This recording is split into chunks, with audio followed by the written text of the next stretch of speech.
एक समय की बात है, परीलोक में परियों की रानी रहती थी जो बहुत सुंदर थी।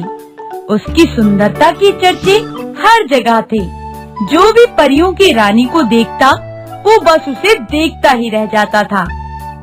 एक दिन परीलोक में एक भूतनी आई जो कि परियों की रानी की बहुत अच्छी दोस्त थी। परियों की रानी की जय हो। अरे भूतनी, तुम कैसी हो?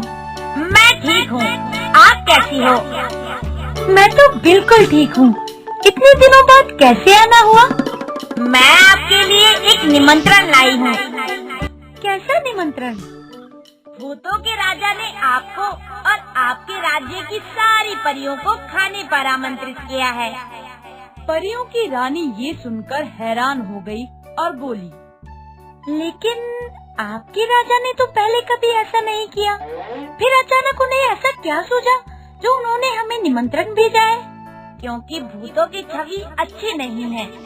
हमेशा हम भूत भूतनियों को शक की नजर से देखा जाता है और हमारे राजा बहुत दयालु, समझदार और दिखने में भी सुंदर है। लोगों में अपनी छवि सुधारने और परियों से मित्रता का हाथ बढ़ाने के लिए ऐसा किया है। आपके राजा की सोच तो बहुत अच्छी है। अगर वो दोस्ती का हाथ बढ़ाना चाहते हैं तो हम भी पीछे नहीं हटेंगे।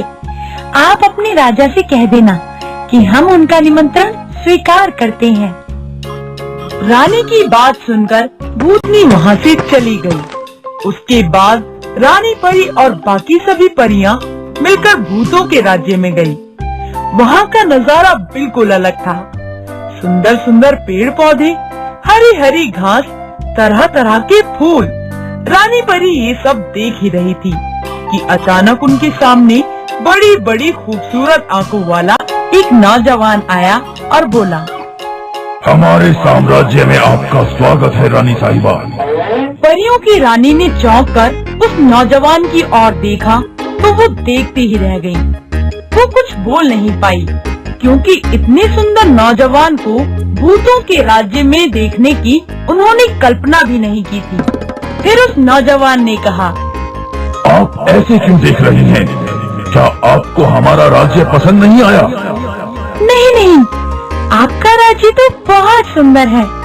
हमने तो कभी सोचा भी नहीं था कि भूतों का राज्य इतना सुंदर भी होगा। लेकिन आप कौन हैं? हम इस राज्य के राजा हैं। आपसे मिलकर बहुत खुशी हुई रानी साहिबा। हमें भी आपसे मिलकर बहुत खुशी हुई। इस तरह भूतों के राज्य में परियों को बहुत सम्मान दिया गया और भूतों के राजा का व्यवहार देखकर तो परियों की रानी बहुत खुश हुई। काफी देर वहाँ रुकने के बाद जब परियां परीलोक जाने लगी तो परियों की रानी बोली, हमें आपका राज्य बहुत अच्छा लगा और आपने हमारा बहुत सम्मान किया। उसके लिए हम आपका तहे दिल से शुक्रिया अदा करना चाहते हैं। हमें खुशी हुई कि आपको सब कुछ पसंद आया। उसके बाद रानी परी अपने राज्य में वापस आ गई। लेकिन वो दिन रात भूतों के राजा के बारे में ही सोचती रहती। फिर वो ऐसे ही मिलने लगी और उनका मिलना आम हो गया। वो दोनों घंटों बातें किया करते थे।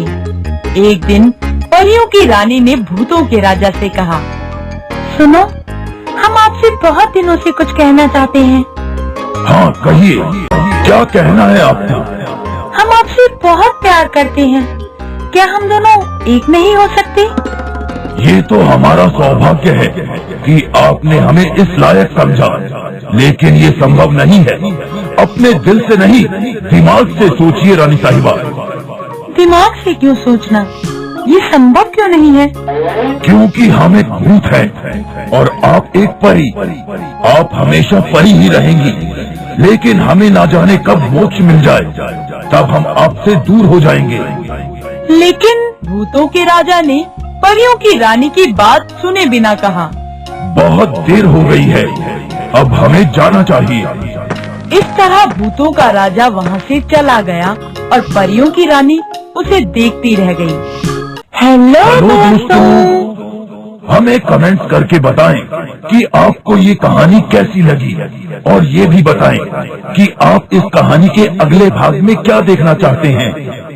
इस कहानी को लाइक जरूर करें और अपने दोस्तों के साथ शेयर भी करें। बाय।